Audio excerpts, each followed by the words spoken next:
Thanks everybody for being a part of the Zero Trust Summit with us. We're excited about the panel that we have on board today. We're going to cover Zero Trust and AI and just how powerful this combination is and what CSA and the industry intends to do about both of these. So with that, I'm lucky to have a very esteemed panel here. I first want to start by introducing the person that I see first, and that's Chris Steffen. Hello, everybody. I'm Chris Steffen. I am the co-chair of the Zero Trust Working Group for the CSA. When I am not doing that, I actually have a daytime job where I am the Vice President of Research for Information Security for a firm called Enterprise Management Associates. Think of us as any of the other analyst firms that are out there. We're a little smaller, a little bit more boutique, but I spend literally all day and night looking at this stuff. So I love talking about it and am very pleased to be on this panel. Chris, you were recruited specifically for your knowledge. So thanks for being here. You got it. Next person I see is Nate Lee. Hi.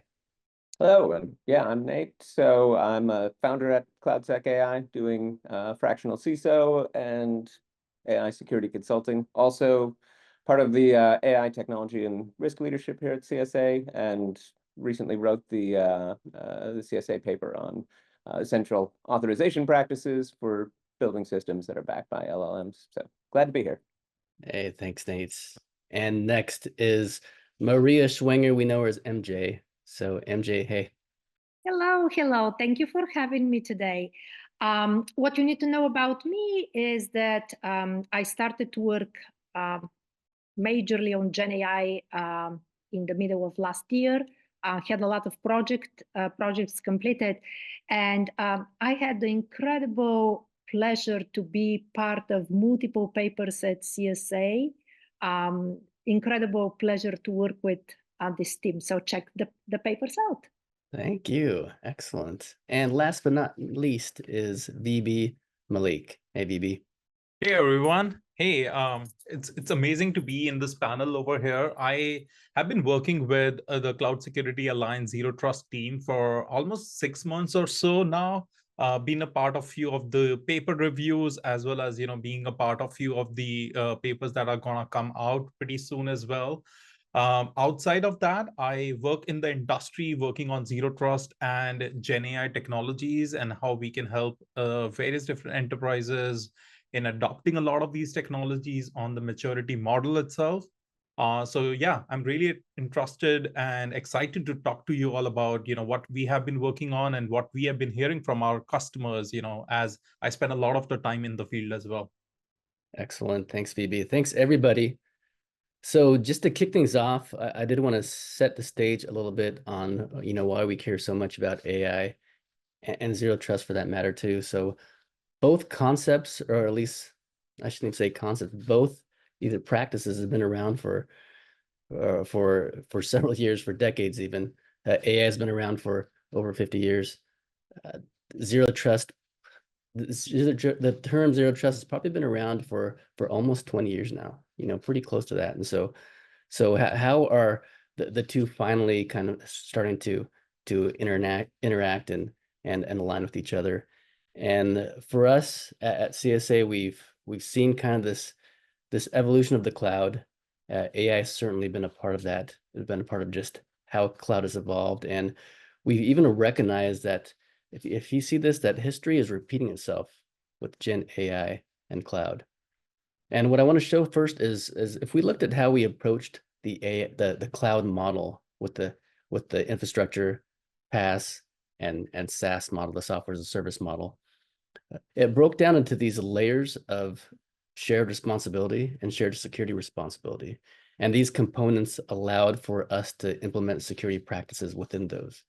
And it became really important to recognize that not only are we seeing this in cloud, but we're recognizing this in AI also. So you also see this upside down pyramid that we've looked at a lot of times too, where as we looked at infrastructure services all the way up to SaaS, the software as a service layer, we typically use maybe 1, 2, maybe 4 or 5 infrastructure as a service providers, depending on regionally how you're based and how your multi-cloud practice is. But when we moved up the stack to SaaS, we were using dozens, maybe even hundreds to thousands of SaaS products within our enterprise.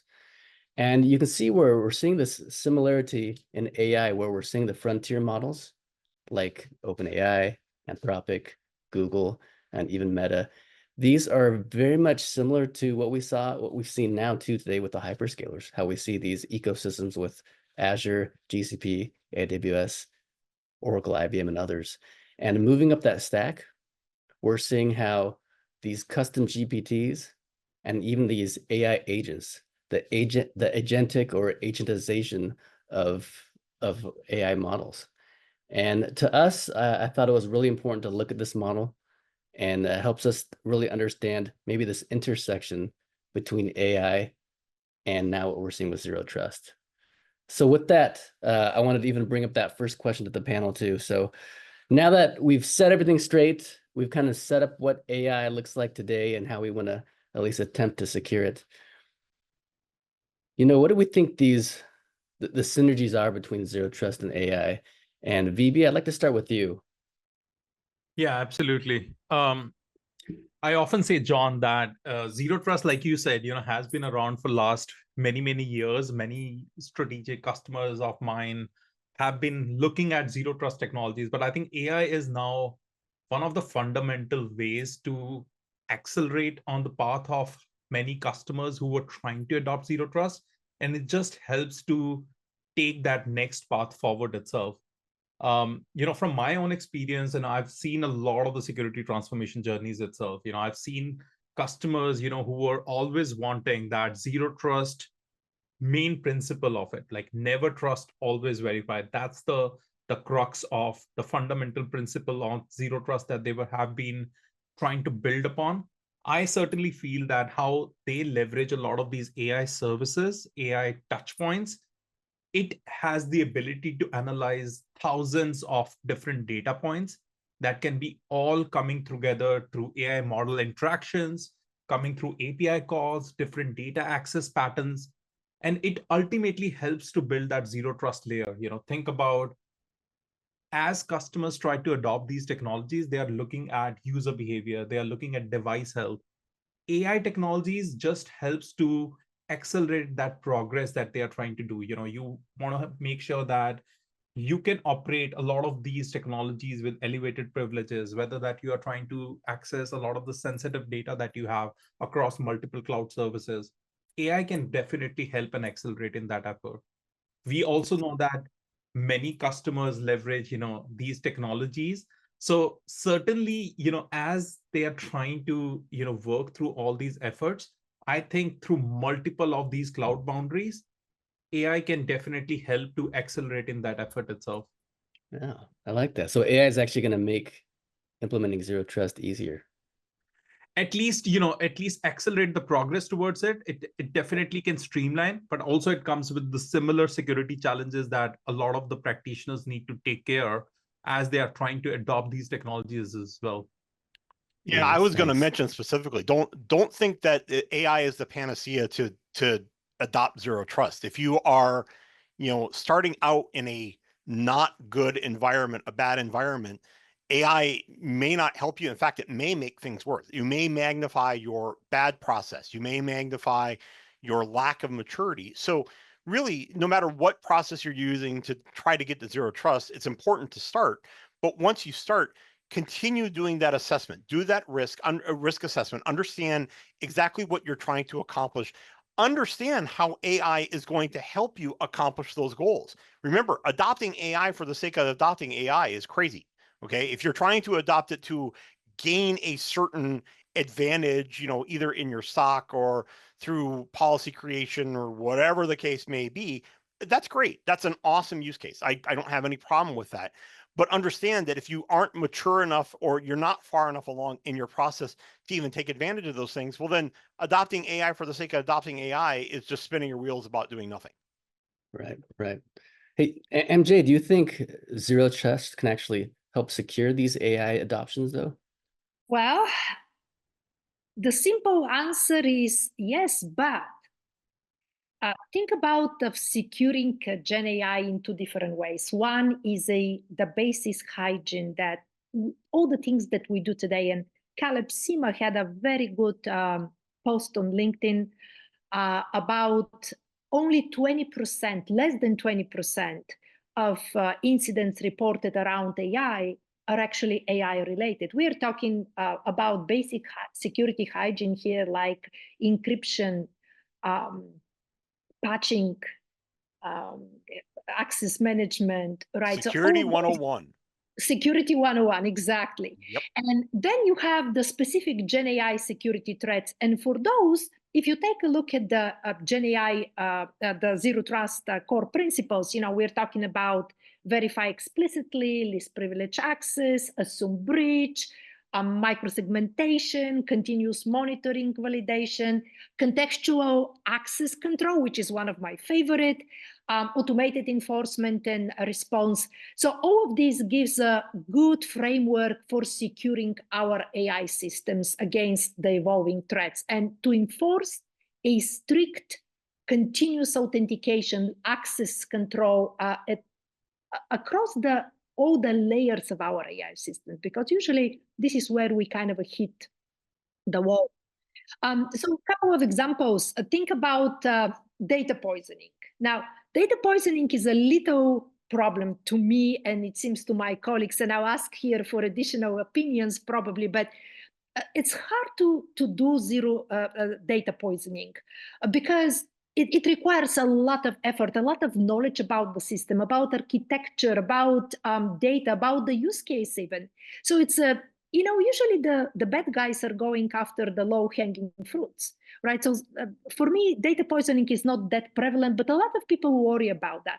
And so just think about how Zero Trust limits the data access to the verified sources, ensuring that trusted users or systems can modify data, can input data into the training data set. So this is helping us to prevent malicious data manipulations, right? Right. What about model evasion? Zero Trust restricts the access to the AI models and uses the fine-grained authentication that can prevent unauthorized access. Same prompt injection, which is number one on OWASP top 10 LLM application list, right? We apply robust validation, the input validation and access control, which is actually some of the other top 10 for LLMs, right? Yeah. Let me jump to Nate on this too. So, Nate, do you think there's anything unique with securing AI, especially with just traditional zero trust principles? Yeah, I mean, I think definitely everything that's been said here is very true. I mean, there's still all the security 101 things you need to do, and there's a lot, and clearly we're not good at doing that, so people shouldn't forget all of those things. When it comes to agentic systems, though, I mean, I think this is where Zero Trust ends up being much, much more important. All of the reasons that MJ just listed. If you think about attacks that use things like indirect prompt injection, where you're pulling content in from somewhere else, it now it's maybe the agent is acting on behalf of me or you or whatever. So it's going to have valid credentials, and you almost have to assume that even though it is valid, it's using my credentials, I've given it access to use my credentials, assuming breach, being able to look for anomaly detections and understanding the context, all of these things. How is this happening? Why is it happening? And if something bad does happen, limiting network access through microsegmentation and thinking about least privilege. All of those things become just multiple, like they're exponentially more important because there's a lot of ways that it's going to go wrong and slip straight through standard controls that you would have. So understanding all of the context of how this, under what means is it acting and why is it doing that, and being able to decide, hey, this is acting anomalous. Let's get in there and break this up. I mean, it's something you didn't have to worry about before when in more deterministic systems. Right. Yeah, So and also ahead, think MJ. about this dynamic nature of the AI systems and the notion of continuous validation, the notion of continuous monitoring, real-time stop. This is something that's very, very useful. Yeah. So utilizing AI as well to not just to secure the AI systems itself. Yeah, I think that's somewhat definitely advantageous. Chris, you have any other thoughts on that too? Well, I mean, again, it's back to what I was saying before. It's a hygiene issue, right? So if you are not starting out in a place of relative security happiness, and define that however technically or non-technically that you would like, you're not going to be in a good place. So again, understanding how AI is going to help you in your situation, I think is critical. But don't adopt AI with the idea that it's going to solve any of these problems. As as Nate mentioned, things are going to be actually exponentially more complicated and have to be looked at differently when you take adopt AI. It isn't that AI is bad, and I'm not saying that at all. I'm saying that understand where you're going to benefit from that, and don't forget where your fundamentals are. The security 101 things are security 101 things. If you've never ever heard the term AI in your life, and you adopt security best practices around identity and data and application security and network security, you are going to have the greatest zero trust project environment on the face of the earth, and AI will only help that later. But don't think that you're going to accomplish all those things by taking in and buying an AI solution that happens to be zero trust in a box, because we all know how insane that is, or at least I hope you understand that at this point, and think that the AI that they added to zero trust in a box is just going to make it just that much better. I promise you that's not the case. Right. It's almost like we always talk about zero trust being this strategy, not solution based. What I mean by that, like it's not a product based solution, and so it's almost that same thinking where we can't think that AI is going to come in as a product, as a technology, and just make our zero trust implementation smoother and successful. Well, and I agree with that obviously completely. And I would always take and ask anybody, especially those that are here on this particular webinar, on this particular conference, if you go to a conference and somebody is trying to sell you zero trust in a box, please ask them to stop doing it and ask them exactly what they're trying to accomplish. I will bet you $1 that 99.99% of the time, they do not have zero trust in a box. And if they do, call me, I'll go talk to them. If I can't do it, I know some of my other mentors here in the Zero Trust Working Group, they'd be happy to go and talk to them, and we can all take and throw our kung fu down. But I promise you, that's not the case. So really gain a better understanding of what they're trying to accomplish. And then, like I mentioned, if they're saying that this is going to do something, ask them how AI is actually going to make that better, and ask them how it's going to make it better specifically in your environment. Can we walk that line for a second too? So I get everything you're saying too, but we talk about how AI is really going to augment the security practitioner. And in a sense, AI can be very essential when it comes to implementing zero trust practices. And so VB, I want to get this back to you. Where do you see AI being pretty essential for zero trust implementations? Yeah, I think we started the thing with the synergies itself. I see, there are many areas it can fulfill that. I see there are 5 critical areas, and there is a lot of synergy, and where we can augment that. Number one, I certainly have seen with my customers as well. They want to go and create a lot of these automated policies. They want to make sure that the policies are being adopted, wherever they are, across the board itself, every cloud boundary that they are in, every data center that they are in. And they want to incorporate a lot of these agentic behavior patterns, where a lot of the agents can help them to make those consistent policies. And that's where AI systems can definitely come in and help them, and also offload a lot of that, a lot of manual work that they are doing. So that's the number one. The number two, I certainly feel micro-segmentation is another very critical thing in Zero Trust itself that they are trying to do. A lot of service-to-service communication that we can see, that many enterprises have seen this as a very big problem. I certainly feel AI can help accelerate that progress itself. The number third, I certainly feel a lot of the Zero Trust behavior is based upon right predictability on the user behavior, predictability upon the specific threats. AI can definitely help you assess a lot of those threats much faster in regards to assessing those through manual systems that you do have today. So a lot of that predictable control, I think, can be really helpful in that case. The number fourth, I feel, within regards to the AI capabilities as it relates to Zero Trust itself, is on what we talked about before, right? About the poisoning issues that you have seen, right? We have seen, a lot of the model exploitation, whether you are using open source models from OpenAI, Claude, what have you, Anthropic. There is obviously a lot of these challenges, and certainly adopting a lot of those technologies where we are seeing AI security posture management comes in, or you are taking a look at how your data is being exfiltrated out itself. AI can, you are leveraging these GPT kind of tools in your enterprises, but then also making sure that how you can leverage AI to control that, to basically secure your data itself. So that's the number 4. And then finally, I see that how do you take the entire, this big strategy that we have been talking about from Zero Trust itself, right? How do you go about orchestrate a lot of these disparate systems that you do have? And how your AI agents can certainly help with that. I think these are like the big 5 critical areas I certainly feel that many enterprises are putting their heads and wrappers around. Yeah, I like that. It's like using basically the AI for analytics around like network rule creation, looking at behavior analytics, policy creation, and even that disparate systems. I think a lot of people have some of the biggest challenges is implementing Zero Trust across their entire environment. So that's really interesting for sure. And I love that use case. I mean, those use cases are awesome. Okay. The only thing that I would caution people is to don't hand the keys to the kingdom over to the robot yet. Right. I mean, we've been taking and using machine learning and AI for a long time when you're talking about firewall rules, when you're talking about just that kind of stuff. And it's great. It works awesome.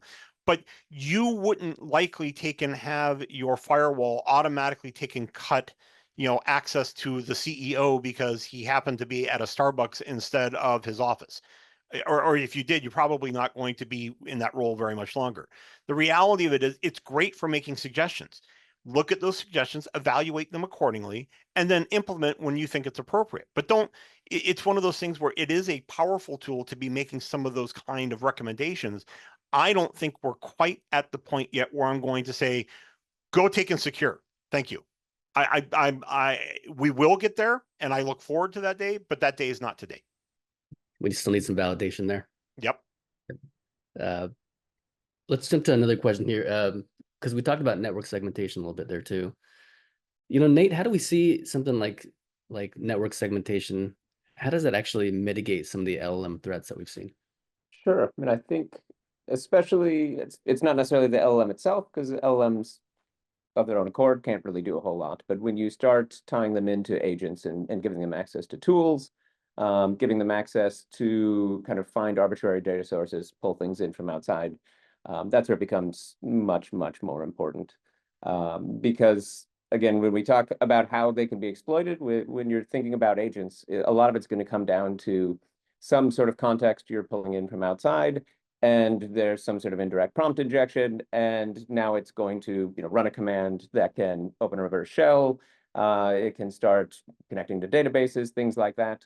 And I guess this really ties into the Zero Trust sort of way of thinking, because if you're limiting the network access it has, obviously you're limiting a lot of the blast radius that can happen there. And I think as it comes to where AI is helping defenders as much as attackers, we can start getting to where we're doing micro-segmentation based on context and stuff. I totally agree that it's not quite ready yet, but I do see in the future that that's going to be directionally where it goes, where we're kind of handing out privileges on a request-by-request basis, and not just to resources, but to networks, things like that. I mean, we're probably years away from that, but I think that's directionally where things are going to be going, because there was just a research paper where they had attackers and they were scanning hosts, finding vulnerabilities, trying to exploit it, and they were actually able to prompt inject the attackers' agents and start running reverse shells and things like that.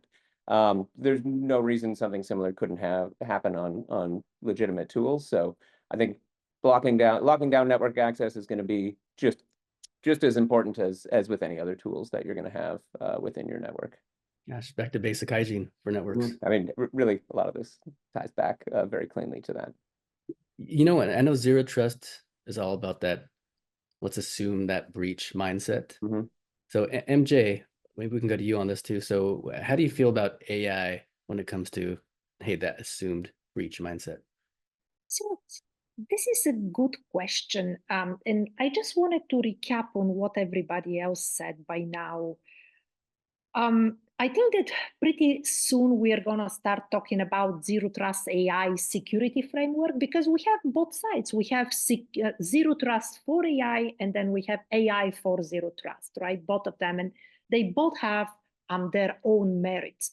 So in short, AI complements Zero Trust by providing this continuous real-time monitoring, dynamic decision-making, all these enormous heterogeneous data sets that can be put together, different data types put together, this adaptive threat response. So some of those were already mentioned. And so obviously, this assumption of, hey, the breach is always possible is very valid, right? So I would say that this synergy strengthens the organization's ability to detect, contain, respond to the security risks swiftly, and to limit the potential damage with security integrity, right? I mean, I would mention anomaly detection, the automated threat response, contextual access decisions, continuous validation and adaptation, probably, why not, behavior biometrics and identity validation. This is one that also can be mentioned. So I think that these are quite a bit synergies, right? Yeah, I think it goes back to what Nate was talking about too, with if we can understand those network traffics, and even VB, you were talking about, behaviors too. That's how we can actually almost say, if we're assuming a breach, we can continue to monitor the activity on our networks and the actual behavior of the device and the entities that are on our networks as well too. So good stuff here. All right. What about, let's talk a little bit about risk and compliance. That's always a fun section, especially when we're talking about AI here too.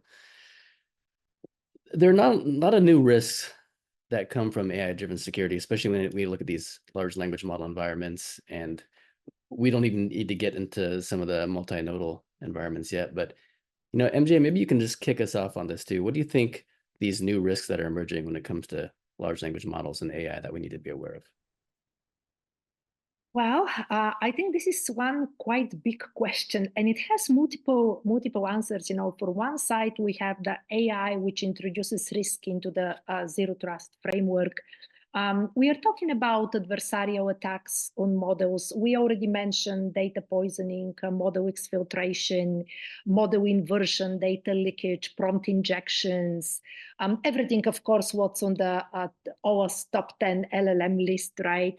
Now, one thing that we don't think too much about, and it usually comes every time when we start adopting anything related to Gen AI specifically, is this reliability of the AI decisions, the trustworthiness, this paradox of being a black box, so nobody knows what exactly happens and why this decision is coming.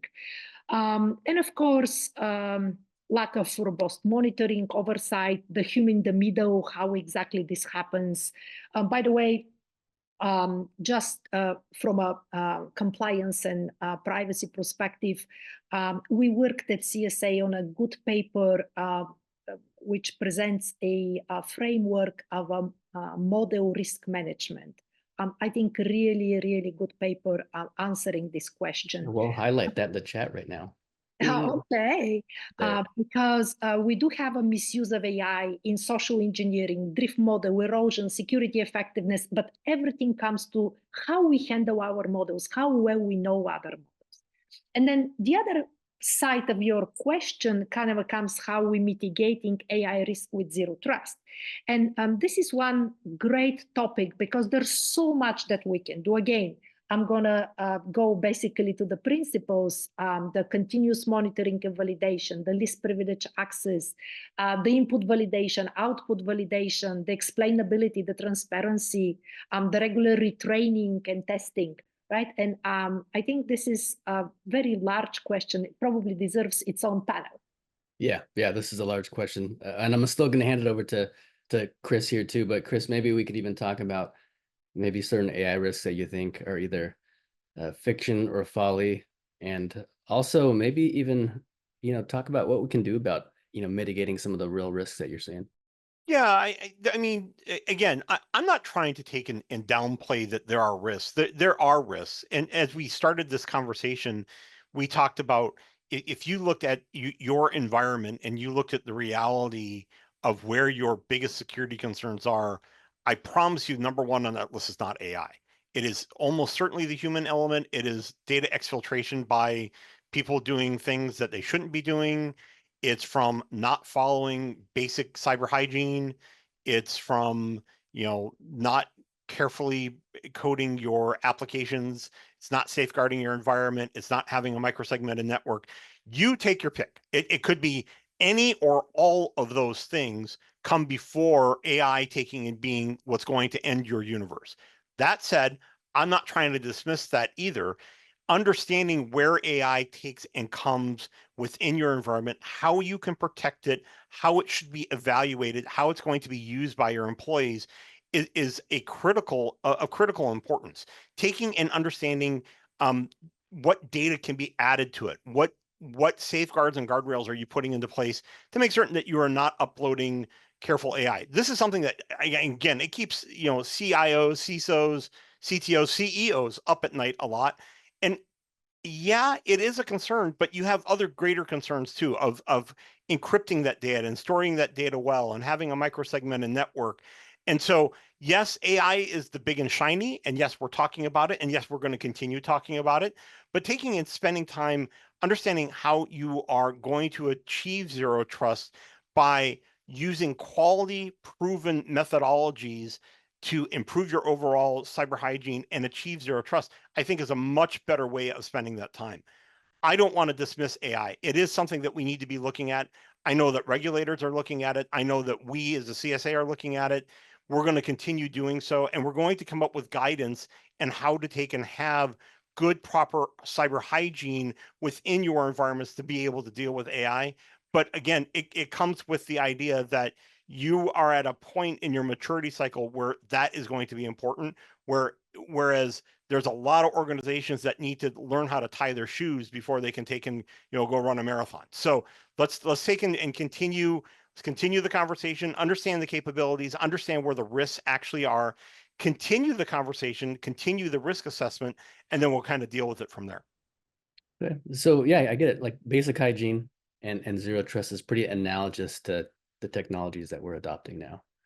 And I still want to touch though on AI too. So Nate, there's things like privilege escalation and authorization. That's a big part of large language models, and you kind of touched on that. Isn't there something unique applying those same principles to AI? I mean, I think it's not necessarily that it's unique for AI, but more unique because of how we're able to use AI to use tools now. And because of AI's nature being generally non-deterministic, we have to think a lot more carefully about how we're provisioning access, how you're doing authorization. So as you're using an LLM and you're giving it access to tools, so you're letting it call functions, you're letting it maybe write database queries, all of those things, you want to be much more mindful and thoughtful of how that can go wrong because and I keep coming back to the whole indirect prompt injection thing, but this is, as a CISO, what keeps me awake at night is the way these attacks can happen is going to be extremely hard to detect because it's not, ignore previous instructions and do this instead. It's just more instructions that get tacked on to whatever the instructions were. And it's going to be doing that in the context of some valid other action it was supposed to be taking. So it's going to be authorized to do these sorts of actions. And I think when it comes to what to actually be worried about, when you get to kind of the more advanced systems that are built agentically, that's the sort of thing that certainly keeps me up at night. I mean, I think we certainly touched on some of the things maybe that you should worry less about. Like Chris said, there's a million things probably in most systems right now that are you're way more likely to lose data from than some of this. But as companies are building more and more agentic systems and kind of pushing the bounds further as far as what's possible, what integrations they're building, this is going to be sort of the frontier of where there's going to be problems. Yeah, I like that. I like that a lot. Vivi, maybe we'll kind of end this section on risk and compliance with you here too, because I know We've talked about how insider threat can be a big deal, and zero trust in the AI can address those issues too, right? I'll take on from where Nate was mentioning about the privilege access management itself, because I think it's somewhere when we look at a lot of these insider threats that happen within the organization systems itself, right? We need to think about there are ways, right? Like we have been talking all this panel right now about many of these technologies. We have been talking about AI agents. We have been talking about a lot of the data poisoning issues itself that can happen itself. But we also have to think about that these agents itself that many companies are exploring, experimenting out with, are trying to help with a lot of these challenges that we have faced from last 10 plus years, right?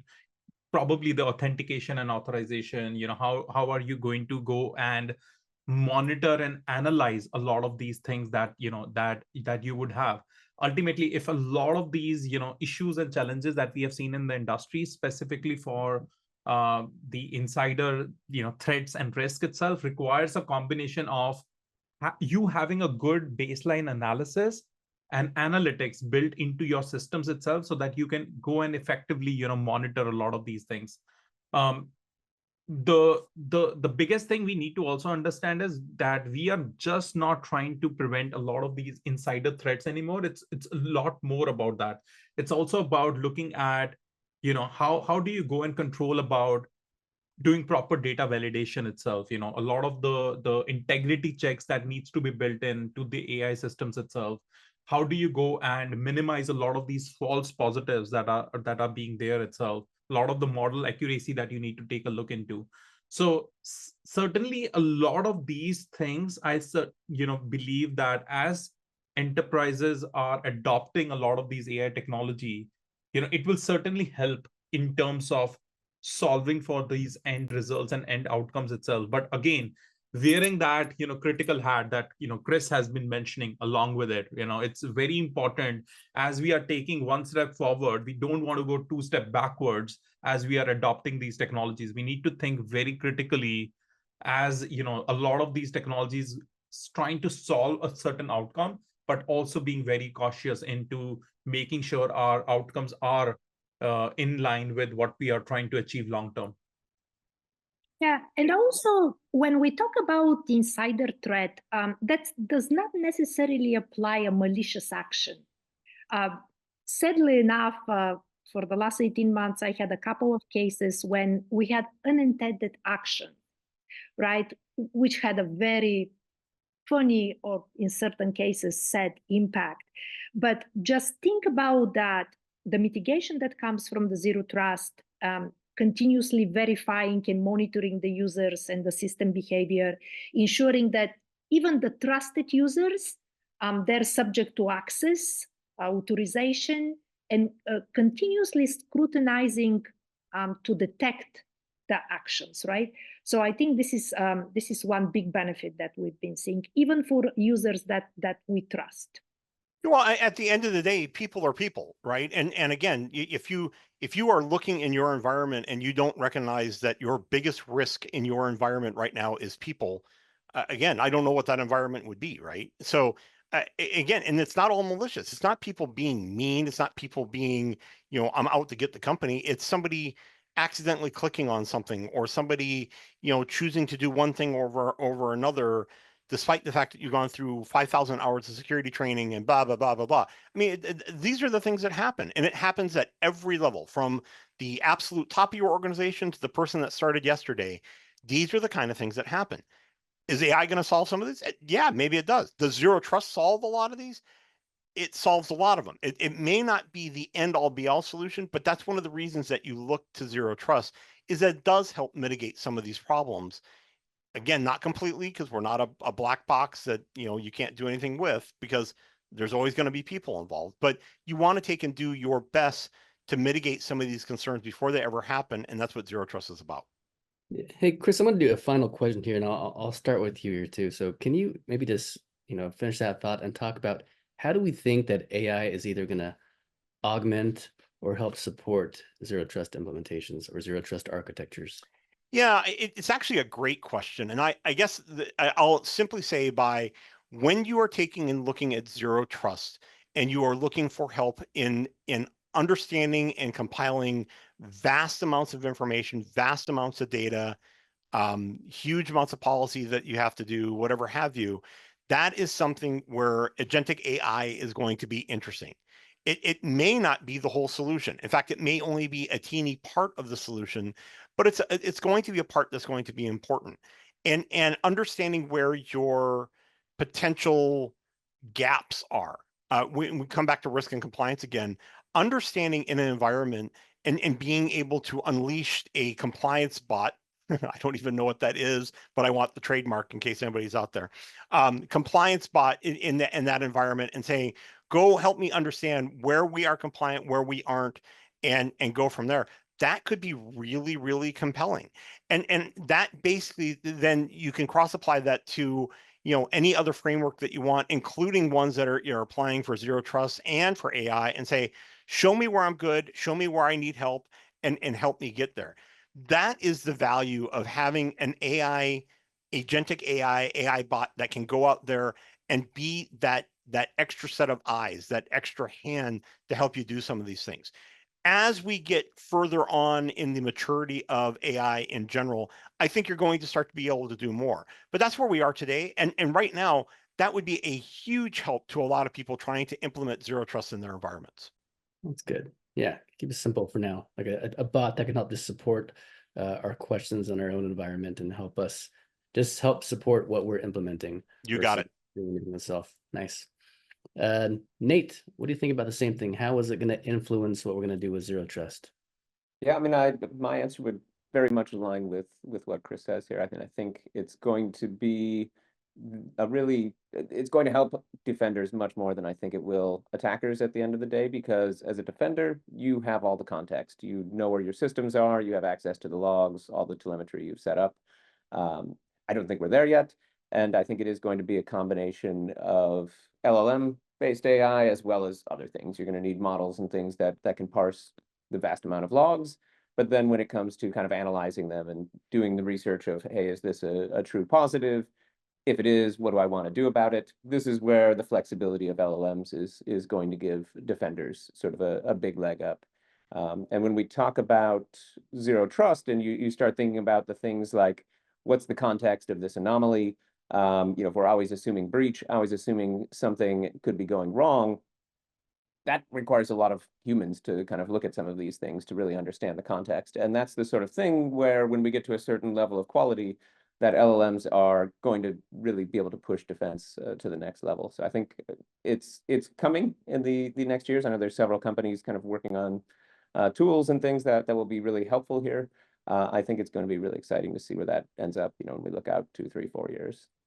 I like that for sure. Like as a defender, like giving us context and like that documentation and even helping us streamline communication to the people that I mean, your documentation's always out of date, right? And it's never quite accurate. So having something that can actually pull live state of everything and use that as context, I mean, it's just going to be very cool when we really tie all the pieces together. Or even something as simple as taking a CVE. I use this example all the time. Mm-hmm. Taking a CVE, distilling it into practitioner words and pointy hair boss words, right? And so they're not the same, right? One is, these are the actions that I need to take. This is, the step-by-step process that I need to do. But the pointy hair boss language is, this is what's going on. This is why you're hearing about it. Here's what we're doing about it in the 100,000 foot sense. And here's why you care. And so you got to write them both. That isn't going away, right? But having an AI bot, LLM, whatever have you, that can take and distill those and at least build the framework for that report so that you can pass it up to your pointy hair bosses, your executive management. That's one less thing that you have to do. That's one more thing that you now have time to go spend something else on. Absolutely. All right. We are running out of time. I want to hear from VB too. VB, what are your final thoughts on that as well? How's AI? Yeah, no, I agree with almost everything. I'll just, cut short on what I really, feel, the crux on the panel itself. I think hear about both the sides, right? There's a lot of goodness that can be leveraged through AI itself, but also need to be aware about the risk itself. But ultimately, I'm very optimistic on like what Nate was mentioning. There is a lot of work that can be done, especially by the defenders itself, if AI is leveraged in the right way. It is the traditional zero trust, what it always promised, and we have been at it for last many, many years. I certainly feel we kind of still many enterprises have struggled to deliver upon it. And the security that's both absolute in the protection and also making sure that we can go and operate this at a real scale that many enterprise operate at many places itself, disparate systems itself. AI can definitely help it, and that really keeps me excited itself, that how this technology is evolving and how this can be leveraged to really work at the scale itself that many enterprises have not been able to adopt the effort that we have been trying to do. I think is a step in our right direction. Yeah, it is evolving quickly too, and I think we need to get familiar with it before it gets to the point where, if you're a late adopter, you have so much catching up to do, and that's when the skills gap, I think, even increases. So I really like that. MJ, final thoughts? Well, let me try, if I'm last, let me try to summarize what I heard from everybody. We were talking about both enhancing the capabilities and then introducing new complexities that we need to be aware and how to handle. I'm absolutely sure that as the AI technologies advance, they will reshape how Zero Trust is implemented, monitored, adapted, which will drive to more efficient, more dynamic, adaptive security measures on their side as well. Perfect. That's so great. And I know we're at the end of our time, so I just want to do one quick close and one quick plug. There's so many Zero Trust and AI efforts going on within CSA. That collaboration between the two has already begun, and it's going to continue. I wanted to highlight a few works that you're going to see on the screen here that you can just click on these things and download. But we've seen securing LLM-backed systems. These are authorization practices that the working group had put together. There's confronting shadow access risks for Zero Trust and AI deployment. There's also this collaboration that's going on right now between Zero Trust and what's going on in your LLM environment. So check those out. A couple other more plugs too. We have an AI summit that's coming up in January. Same format as this summit that you're experiencing today, and we'll do more of those in January. There's also going to be a huge announcement that we made just a couple weeks ago on STAR for AI. So if you're not familiar with the STAR program at CSA, it's based around security controls. It's a registry so that products can actually show their transparency and how they meet specific criteria when it comes to cloud. And STAR for AI is going to extend those security controls for AI. So what is unique about the AI models? How can we extend existing controls and adapt them to AI applications and our use of AI? It's going to be super important. Thanks so much. Thanks so much for being a part of this. This is our amazing panel. Everybody, wave and say goodbye. Thanks for being here. Thanks for watching. Thanks, everybody. Thanks, Thanks, everyone. everybody. Guys.